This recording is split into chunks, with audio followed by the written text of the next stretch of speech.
Bonjour, nous sommes en 2026, nous sommes dans le site de l'Institut Docteur Angélique, dans une série de vidéos consacrées à l'histoire des dogmes. Et justement, parce que nous sommes en 2026, nous pouvons faire un bilan maintenant. Après 2000 ans d'histoire de l'Église, on pourrait dire que, puisque le Concile Vatican II, comme je l'ai montré dans la dernière vidéo, a repris de manière équilibrée la totalité de la doctrine de la foi, regardant même la manière dont l'écriture est inspirée par Dieu dans la constitution Dei Verbum, montrant de nouveau, à la suite du Concile Vatican I qui n'avait pas terminé les choses, montrant comment le magistère se situe dans la plénitude de l'Église, protégée par l'Esprit Saint. Le magistère n'étant pas le seul canal, mais il y a l'écriture et la tradition, c'est évident. On pourrait dire que maintenant les choses sont claires et que lorsque l'Église, poussée par l'Esprit Saint, au fur et à mesure des générations, continue de préciser certains aspects de la foi, que ce soit par un concile œcuménique, il n'y a pas eu d'autres conciles après Vatican II, il y en aura probablement d'autres, mais pas pour le moment. Et d'autre part, par les décrets du magistère, le magistère pontifical, on devrait dire que les choses sont claires. Eh bien, en réalité, ce n'est pas du tout le cas. Mais ce n'est pas à cause des textes, c'est à cause de l'épreuve que consiste la foi dans l'Église, la foi dans l'Église inspirée par l'Esprit Saint de cette façon-là, avec l'infaillibilité. Je veux dire par là que très concrètement, lorsqu'il s'agit de croire que Jésus-Christ est Dieu, donc en une chose abstraite, Jésus-Christ n'étant pas là, évidemment, dans le concret, visible, pour nous imposer des épreuves, c'est assez facile, on adhère à un dogme. Mais lorsqu'il s'agit de croire dans l'incarnation de ce magistère, lorsqu'il donne certains repères nouveaux auxquels nous n'avions pas pensé, il faut faire quelque chose qui dépasse notre intelligence, il faut parfois se soumettre. Et quelquefois, ça n'entre pas dans la synthèse que nous nous étions fabriqués. Voilà pourquoi la confiance dans le magistère de l'Église, on va voir au cours de cette période, et on le verra jusqu'à la fin du monde, on voit des gens qui, par une manière ou par une autre, en se servant de la vastitude des textes, de leur ambiguïté, vont évacuer certains dogmes, certains repères de la foi qui ne leur paraissent pas conformes à la synthèse qu'ils se sont faits. Ainsi donc, à chaque fois qu'on en débat, et je vais prendre ici trois exemples récents, on voit que les théologiens n'arrivent pas à se mettre d'accord. Selon qu'ils sont, par exemple, progressistes, donc particulièrement sensibles à la liberté de penser, ils ont tendance à dire que des dogmes, en tout et pour tout dans l'histoire de l'Église, il n'y en a eu que 2. Comme si le magistère extraordinaire à propos de l'Immaculée Conception et de l'Assomption de Marie étaient les seuls dogmes de l'Église. Parfois, au contraire, lorsque, pour une raison déterminés, ils veulent combattre l'Église. Certains, comme des vacantistes, j'ai fait quelques débats avec eux, vont jusqu'à dire que toutes les paroles des papes sont infaillibles, et puisque les papes disent parfois des choses qui sont opposées à la pastorale des papes du XIXe siècle, c'est donc que les papes ne sont plus papes. Ça non plus, ça ne va pas, c'est un excès. Bien sûr que non, toutes les paroles des papes ne sont pas marquées d'infaillibilité, et en particulier tout ce qui est pastoral. Voici donc, je l'ai dit, quelques exemples qui montreront à quel point il faut un acte de foi, et à la fin je conclurai en disant ce qui me paraît être la bonne attitude. Il y a eu, après le Concile Vatican II, énormément de repères portant sur la doctrine du salut. Il y en a eu plusieurs. Il y a eu, par exemple, le Credo de Vatican II en 1968. Il y a eu l'encyclique sur la pilule, sur l'avortement, par le pape Paul VI, la même année, et bien d'autres choses. Le magistère vivant n'a cessé de donner des éclairages. Et pour ma part, en ce qui me concerne, eh bien, quand le magistère vivant donnait une conclusion qui portait sur une doctrine du salut, une doctrine universelle, je faisais le pari d'y mettre ma foi, vraiment, de croire qu'il y avait la protection, que c'était un rocher, que certes, il fallait parfois, parce qu'il y avait des imprécisions, l'interpréter à la lumière de tous les autres dogmes, comme je vais le montrer ici, mais qu'il y avait protection. Le premier exemple que je voudrais prendre, eh bien, c'est ce qu'on appelle un exemple du magistère ordinaire du pape Jean-Paul II. Un magistère qui donne une vérité nouvelle dont on a besoin, mais sans sans utiliser le ton solennel. Et il y a eu, me semble-t-il, une vérité de cet aspect-là sur laquelle je voudrais insister et qui a été très contestée. Il s'agit de la vérité qui dit que l'âme des petits-enfants est créée au moment de leur conception. Dans la pensée de saint Thomas d'Aquin, on le sait, l'âme était créée pratiquement au 6e mois. Il fallait que le corps ait été préparé pour cela. Manifestement, Jean-Paul II n'est pas d'accord pour cela. Cependant, les repères qu'il donne, d'abord une première fois, dans sa lettre apostolique Donum Vitae. C'est au numéro 6, c'est une lettre apostolique qui date de 1987, et il le dit. Dès le moment de sa conception, la vie de tout être humain doit être absolument respectée, car l'homme est sur terre l'unique créature voulue pour lui-même, et l'âme spirituelle de tout homme est immédiatement créée par Dieu. Évidemment, parce qu'il y avait là quelque chose qui entrait frontalement face à l'idée, même chez certains prêtres, que l'avortement n'était pas bien grave, que c'était une forme de contraception. Immédiatement, certains prirent ce texte en disant « Ben oui, l'âme ne procède pas par l'évolution. L'âme est spirituelle, elle est créée directement par Dieu. Quand un enfant est conçu, elle est créée, mais au bout de quelques jours. Et immédiatement ici ne veut pas dire aussitôt après la conception ou dans l'acte de conception. »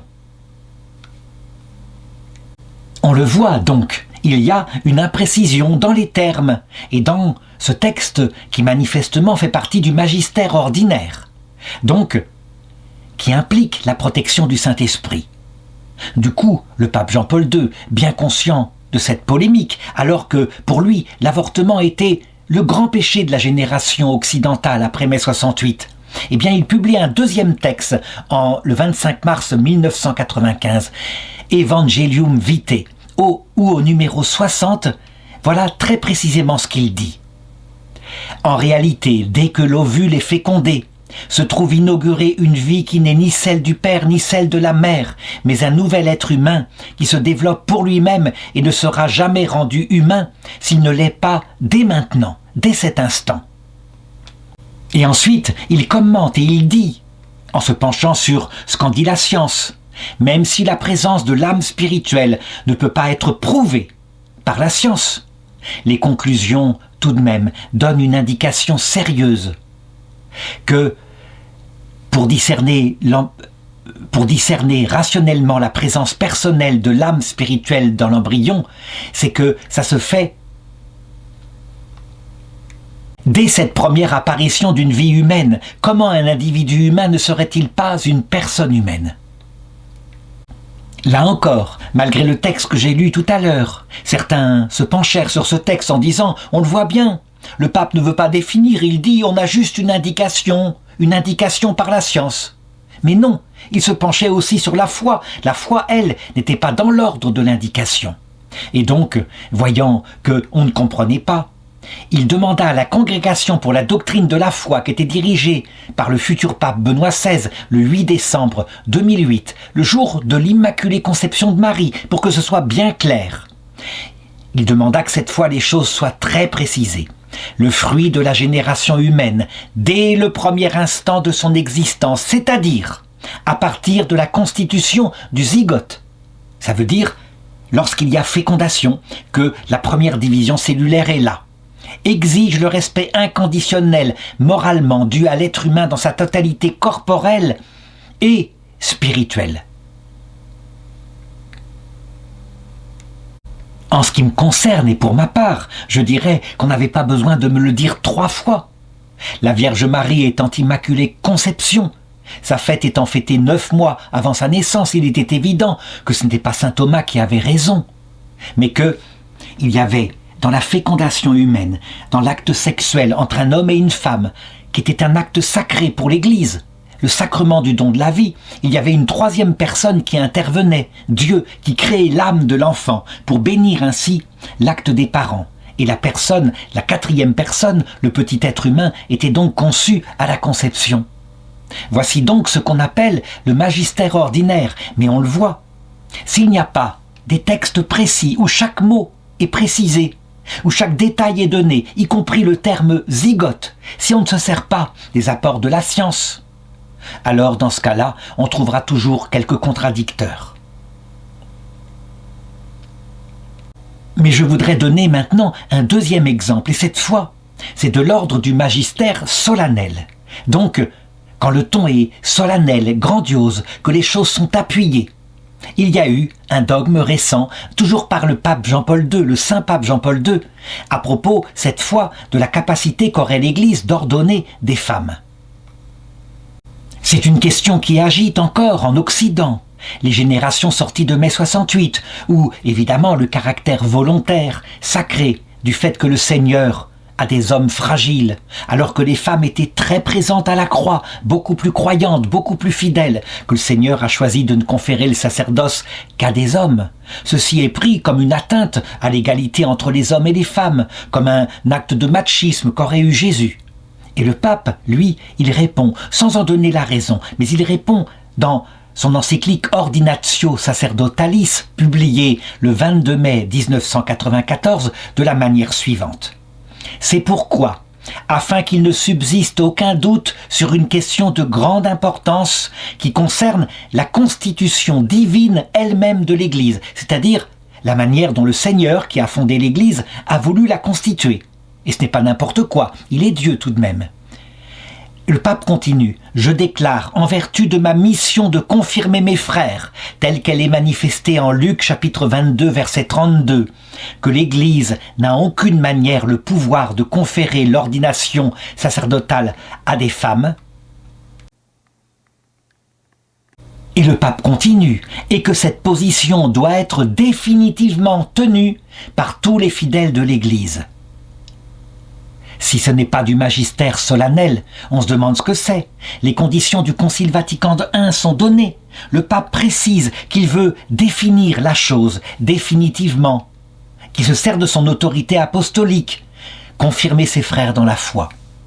Est-ce que cette foi, clairement, tout de même, puisqu'on est dans les conditions de Vatican I, ce n'est pas simplement du magistère ordinaire, est-ce que cette foi, tout le monde va obéir, tout le monde va dire « oui, là, je me soumets ». C'est une doctrine du salut en plus. Eh bien, non, bien sûr que non. Et les discussions ont continué. Certains disant que, évidemment, ça n'engageait pas le magistère, puisque le magistère n'avait été utilisé que 2 fois dans toute l'histoire de l'Église, je l'ai dit, dans le magistère extraordinaire, qui est un magistère solennel qui définit quelque chose qui ne serait pas explicitement dans l'Écriture, alors que là, c'est dans l'Écriture. Évidemment, dans le magistère vivant, dans l'enseignement des papes qui suivront, le pape François en particulier, il donnera de manière vivante les raisons profondes en disant « Si les femmes ne sont pas autorisées à être prêtres, c'est parce que elles sont le témoin d'une vocation plus grande que le sacerdoce ministériel, le sacerdoce royal, le sacerdoce éternel, par l'humilité et la charité. » Choses qui sont évidemment pas tellement politiquement correctes après la période de mai 68 et les mouvements de libération de la femme. Qu'est-ce que manifeste ce deuxième exemple ? Eh bien, que quand bien même il y aurait des mots précis, si quelqu'un ne veut pas croire, il ne croira pas. L'épreuve est là. La plus grande difficulté, je l'ai dit, le magistère de l'Église protégé par l'Esprit Saint, protégé par le Christ, c'est un acte de foi concret qui s'incarne au jour le jour dans sa chair, face à nos propres conceptions. Pour ma part, en tout cas, il est évident. J'ai fait acte de foi. La question est réglée. On ne peut plus dire autre chose que ce qu'a dit l'Église. Je voudrais maintenant prendre un 3e exemple, encore plus compliqué. Il s'agit cette fois d'une déclaration émise par le pape François, très exactement en 2019, dans un document qu'on a appelé le document d'Abu Dhabi, lors de la rencontre avec un grand imam d'Al-Aqsa, une mosquée, une grande école de théologie en Égypte qui s'appelait Ahmed El Tayeb. Et le pape, en communion avec cet imam, sort donc un texte qu'il signe, qu'il émet donc de sa chaire pontificale en disant, globalement, c'est cette phrase que je vais garder, c'est une sage volonté de Dieu qu'il y ait plusieurs religions. Évidemment, tout de suite, et cette fois du côté plutôt de ceux qui sont traditionalistes, alors que pour le précédent exemple, c'était plutôt du côté des progressistes qu'on avait contesté le fait que les femmes ne pouvaient pas être prêtres. Du côté des traditionalistes, voici que se lèvent des voix sur Internet qui dit « Mais c'est une parfaite hérésie. Voici donc que le pape dit que toutes les religions se valent. On est de nouveau dans la pensée de mai 68. » Et certains même lancèrent une procédure canonique contre le pape François pour hérésie. C'était absurde, c'était ainsi des théologiens qui, au nom de la scolastique, souvent des thomistes, de très bons théologiens, participant à l'école qui m'a formé, posaient une plainte contre un pape pour hérésie. Il est vrai que le texte dit comme cela, ne dit rien de plus que ceci, c'est une sage volonté de Dieu qu'il y ait plusieurs religions. Si le pape François avait dit « C'est une sage volonté de Dieu qu'il y ait plusieurs religions, il y aura donc dans l'éternité plusieurs religions », c'est clair que ce serait une hérésie. Le Seigneur le dit lui-même. J'ai encore d'autres brebis qui ne sont pas de ce troupeau. Celles-là aussi, il faut que je les mène dans mon troupeau. Et alors il n'y aura plus qu'un seul berger, un seul pasteur. Autrement dit, dans l'autre monde, après l'apparition de Jésus, ceux qui seront sauvés seront tous catholiques, puisque la religion catholique, je ne parle pas de sa forme terrestre, qui est passagère, mais de sa forme définitive. La religion universelle vient du Dieu qu'a créé tous les êtres, le Dieu universel, le seul Dieu. Et donc, les musulmans rentreront face à Jésus dans l'idée que l'amitié, l'amour de charité est possible et que Jésus-Christ était Dieu. Et s'ils n'y rentrent pas, ce sera le péché contre l'Esprit Saint, le refus de croire malgré l'évidence cette fois manifestée. Donc, clairement, ce n'est pas ce que le pape avait dit. C'est une sage volonté de Dieu qu'il y ait plusieurs religions. Il parlait sur la terre. Il parlait donc d'une pastorale de Dieu sur la terre. Est-ce à dire maintenant qu'il fallait dire que toutes les religions se valaient? Ici, le pape François n'aborde pas cela, mais il faut regarder ce qu'en dit le Concile Vatican II qui s'est penché là-dessus et ce qu'en disent les anciens dogmes. Les anciens dogmes à propos des religions, par exemple à propos de l'islam, ont toujours dit « l'islam ne donne pas le salut ». L'islam refuse que le Verbe se soit fait chair, qu'il soit mort sur la croix, et la possibilité même de la charité, qui est un amour d'égalité réciproque entre Dieu et notre âme. D'égalité très humble, il faut se montrer humble, Dieu étant infiniment humble. Les musulmans répondent, mais c'est absurde, Dieu est grand, nous sommes petits, on ne peut le prier que prosterné, on ne peut être que les serviteurs de Dieu. Voilà ce que c'est que l'islam. Donc, si le salut, c'est la charité, cet amour d'amitié surnaturel pour Dieu, l'islam ne donne pas le salut, c'est une évidence. Les papes ont toujours dit, cependant, le Dieu des musulmans, c'est le même Dieu que nous, mais ce n'est pas la même religion. C'est aussi une évidence. Alors, que dit le Concile Vatican II sur l'islam et sur les autres religions? Qu'elles ne donnent pas le salut, mais qu'elles possèdent en elles des préparations, des semences de la vérité, qui préparent au salut. Et un texte du Concile continue en disant « Nous devons tenir », c'est même le seul dogme qui apparaît avec une forme solennelle dans le Concile Vatican II, « Nous devons tenir que Dieu proposera à tous la possibilité d'être associés au mystère de Pâques, c'est-à-dire au mystère du Christ, de sa mort, de sa résurrection. Donc, que les musulmans ne resteront pas toujours dans l'ignorance, que le Christ leur annoncera son évangile explicitement. Si ce n'est pas en ce monde, ça sera à l'heure de la mort, dans le passage de la mort, là où on prie chaque jour la Vierge Marie d'intercéder pour nous. Qu'est-ce que j'ai fait comme travail théologique? J'ai expliqué ce texte pour le mettre, évidemment, à la lumière de tous les autres dogmes. Je ne me suis pas contenté d'en donner l'interprétation 68arde. Je ne suis pas rentré donc dans des considérations. Mais il faut le comprendre, ces évêques qui ont attaqué le pape, sans doute étaient traumatisés par toutes les dérives qu'il y avait eu après mai 68, avec les chanteurs qui chantaient « Nous irons tous au paradis, et tout se vaut, et quelle que soit la religion, elle mène au salut ». Elle mène au salut, mais elle ne donne pas le salut. Le Concile Vatican II, dans « Unitatis Redemptione Gratio », parle même des religions chrétiennes séparées en disant « Elles ont quelques manques ». C'est vrai, mais nous devons croire que elles, parce qu'elles ont le Christ, vrai Dieu fait homme, elles peuvent donner la grâce du salut. Même si, pour rentrer au paradis, il faudra la plénitude de toute la révélation. Que conclure alors? Qu'est-ce que c'est que ce passage du pape François? Est-ce que c'est un repère doctrinal? Je répondrai, il s'agit bien d'une doctrine abstraite, pas une doctrine concrète. Il ne dit pas telle religion précise à tel moment, etc. Là, ça serait un jugement prudentiel. Non, il parle en général. Il parle de la pastorale que Dieu utilise. Comme dit l'islam d'ailleurs, Dieu, s'il le voulait, ferait que tout le monde serait maintenant musulman. Eh bien, les chrétiens peuvent dire la même chose. Si Jésus-Christ le veut, demain, tout le monde se réveille chrétien. Il suffit qu'il envoie ses anges et que chacun dans sa maison ait une apparition cette nuit. Et il ne le fera pas, ce qui veut dire que c'est une sage volonté. Nous devons faire un acte de foi. Nous verrons dans l'autre monde que s'il a retardé le don de la proposition du salut pour certains, c'est parce qu'il estimait, sachant très bien ce que nous sommes, que pour certains ça valait mieux, que ça valait mieux même pour l'Église, que si l'Église sur terre était tellement puissante que tout le monde était catholique, alors on reverrait comme à chaque période, comme ça s'est passé en Orient, à l'époque de la grande puissance de l'Église grecque, comme ça s'est passé en Occident, à l'époque de la brillance, après la réforme de Grégoire VII de l'Église latine, on verrait de nouveau les prêtres instituer des tribunaux d'inquisition et se mettre à brûler vifs des hérétiques pour que leur âme arrive au ciel, malgré l'interdiction de Jésus, qu'il avait interdit à Saint Jean, qui voulait le faire, au point que, après, se moquant doucement de lui, Jésus l'avait appelé le fils du tonnerre. Donc, il y a bien là, manifestement, un repère de la foi qu'il faut garder précieusement. Que conclure alors? Eh bien, je conseille ceci. Je l'ai dit dans la précédente vidéo.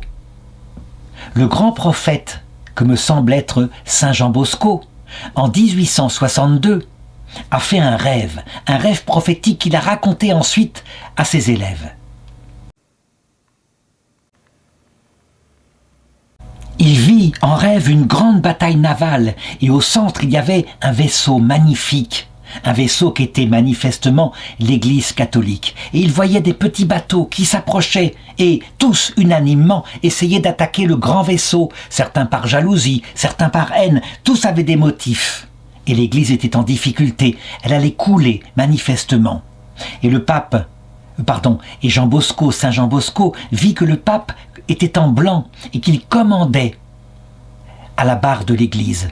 Puis, à un moment donné, il fut blessé et il fut tué. Ça, je ne sais pas si c'est vraiment dans le rêve de Saint Jean Bosco ou si ce n'est pas dans le 3e secret de Fatima. L'essentiel, c'est que son successeur reprit la barre et qu'à un moment donné, on vit que le bateau se plaça dans la mer entre deux colonnes lumineuses et blanches. L'une d'elles représentait l'Eucharistie et il était marqué sur cette colonne « Voici le salut des croyants ». Et l'autre colonne, elle portait la Vierge Marie, la Vierge Immaculée, avec son chapelet, et il était marqué « Elle est le secours des chrétiens ». Aussitôt que ce grand bateau, sur lequel il y avait le pape, la 3e blancheur, qui dirigeait, aussitôt qu'il fut entre ces deux colonnes, la tempête s'arrêta, et voici que les bateaux cessèrent de l'attaquer, et même certains des bateaux qui étaient aux alentours décidèrent de rejoindre cette grande nef grandiose et protégée par l'Esprit Saint. Qu'est-ce que veut dire ce rêve? Eh bien, il veut dire que non seulement à l'époque de Saint Jean Bosco, quand il parlait à ces jeunes, mais pour l'histoire de l'Église universelle, pour la grande épreuve avant la fin du monde, si quelqu'un garde ces 3 blancheurs, quoi qu'il arrive, parfois peut-être, au moment du dernier Antéchrist, il n'aura plus d'Eucharistie, mais il restera le Christ. Dans la prière, dans le cœur à cœur de la prière, sa personne ne peut jamais l'arracher complètement. Peut-être qu'il n'y aura plus non plus de sanctuaires mariaux, peut-être qu'ils seront détruits, que les statues seront abîmées. Mais jamais on ne pourra enlever du cœur la 2e blancheur. La prière à la Vierge Marie, le fait de se confier à elle, de méditer sa vie. 3e blancheur, les papes. Il est possible qu'à un moment donné, le dernier Antéchrist fasse disparaître la papauté. Eh bien, comme je le verrai dans la prochaine vidéo qui sera la conclusion de ce cours, les papes auront laissé, après plusieurs millénaires d'histoire, la définition précise, organisée de la foi, de ce que le Seigneur a enseigné. L'Esprit Saint aura conduit l'Église non seulement à travers les docteurs et les saints, mais à travers la succession des papes, à définir, à redéfinir, à préciser ce qu'il avait enseigné, la vérité du salut tout entière. Eh bien, il faudra rester fidèle à cette doctrine donnée ainsi par les papes, même s'il n'y a plus de papes vivants. Je l'ai dit, la première blancheur, c'est facile d'y croire, que Jésus-Christ est Dieu et qu'il sera vainqueur. La deuxième blancheur, la Vierge Marie, c'est déjà plus difficile et seuls les catholiques et les orthodoxes ont gardé ce secret intime. Quant à la troisième blancheur, ils sont tellement nombreux, les chrétiens, même fervents, même ayant les deux premières blancheurs, qui veulent s'en débarrasser. C'est l'acte de foi le plus difficile.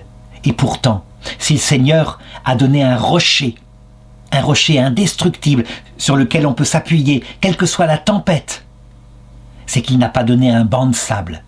Et donc, dans les 3 exemples que j'ai donnés, voilà comment il faut procéder. Magistère solennel, c'est assez facile. Magistère ordinaire, c'est déjà plus difficile, surtout quand il vient secouer nos propres certitudes. Pourtant, il faut faire acte de foi. J'ai fait toute ma vie cet acte de foi, jamais je n'ai été déçu. Je me suis rendu compte que tout était cohérent. Quelquefois, je m'en suis rendu compte. Quelquefois, je n'avais pas la réponse. Je faisais acte de foi. C'était difficile. Quand, par exemple, après le Concile Vatican II, qui a été concomitant à mai 68, voici que des milliers ont apostasié et que les jeunes n'allaient plus à l'église, que leur première communion était souvent l'acte de leur apostasie. En ayant mûri, je me demandais, mais pourquoi l'Esprit Saint ne peut-il pas les attirer? J'ai fait acte de foi en me disant, l'Esprit Saint fait ce qu'il veut, il sait, il souffle, on entend son souffle, on ne sait ni d'où il vient, on sait où il va emmener ces jeunes au salut éternel, par une voie que peut-être moi, dans mon orgueil, je n'aurais pas choisi pour eux, mais que lui sait devoir choisir pour eux, selon ce que disait saint Paul. Dieu a enfermé les hommes dans la désobéissance, afin de faire à tous miséricorde.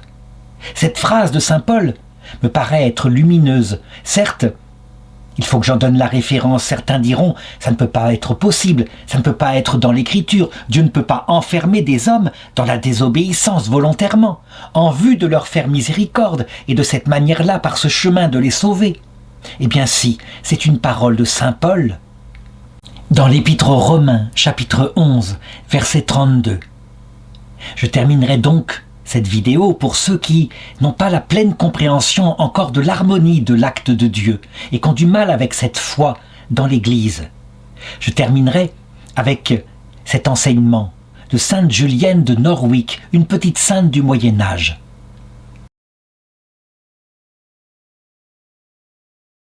Elle est morte à 74 ans en 1416. Elle s'était retirée dans une sorte de petit cloître, et elle vivait avec une petite fenestron pour regarder l'Eucharistie, c'est tout. Mais elle disait sans arrêt, parce qu'elle vivait en Angleterre, « N'ayez pas peur, all shall be well. Tout se terminera bien. » Comme le disait la Vierge Marie à Fatima, à la fin, mon cœur immaculé triomphera. Nous devons absolument, si nous n'avons pas la cohérence pour le moment de tout, mais elle nous sera révélée lors du jugement universel, nous devons faire acte de foi. N'iront en enfer que ceux qui, volontairement, face au Christ, jusque dans son apparition, feront échouer tous les efforts de Dieu. Donc, c'est leur choix, c'est leur liberté. Ils n'auront aucune ignorance, aucune faiblesse. Tous les autres, même s'ils doivent passer par un temps de purgatoire, tous les autres seront sauvés.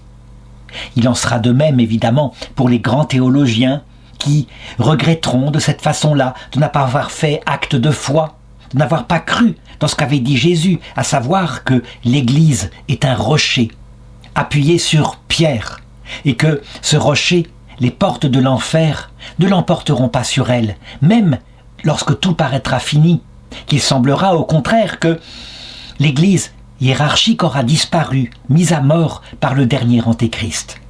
Mais ça, je terminerai la prochaine fois par une dernière vidéo à propos de l'eschatologie et sur l'histoire des dogmes.